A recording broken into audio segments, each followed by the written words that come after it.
শত্রুরা চায় ইসলামিক দেশগুলোর সাথে আমাদের যুদ্ধ বাঁধিয়ে দিতে। তারা আমাদের মধ্যে বিভেদ সৃষ্টি করতে চায়। আমরা বারবার বলেছি এবং এখনো বলছি যে প্রয়াত সর্বোচ্চ নেতার লক্ষ্য ও উদ্দেশ্য ছিল আমরা যেন প্রতিবেশী দেশগুলোকে আমাদের ভাই মনে করি এবং তাদের সাথে আমাদের সম্পর্ক যেন ভালো থাকে। কিন্তু বাস্তবে যা ঘটছে তা হলো, যদি কোনো দেশ থেকে শত্রুরা আমাদের মাটিতে হামলা ও আগ্রাসন চালায়, স্বাভাবিকভাবেই আমরা তাদের সেই হামলার জবাব দিতে বাধ্য।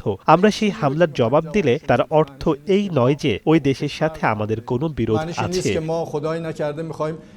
আমাদের মধ্যে যদি কোনো মতবিরোধ থাকে তবে তা আমাদের নিজেদের মধ্যেই সমাধান করতে হবে। ইসরায়েল এবং যুক্তরাষ্ট্র যেন আমাদের এই বিভেদকে পুঁজি করে তাদের হীন উদ্দেশ্য চরিতার্থ করতে না পারে, সে সুযোগ দেয়া যাবে না।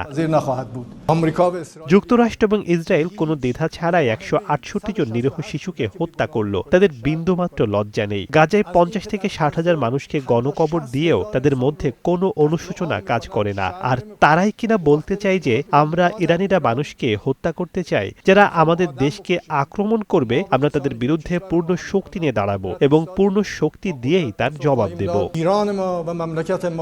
به این سادگی در مقابل قلدری، در مقابل ظلم، در مقابل تجاوز سرخم نخواهد کرد و نکرده و امکان نداره به این سادگی در مقابل این تهدیدایی که اینا میکنن ملت قهرمان ما عقب بکشه.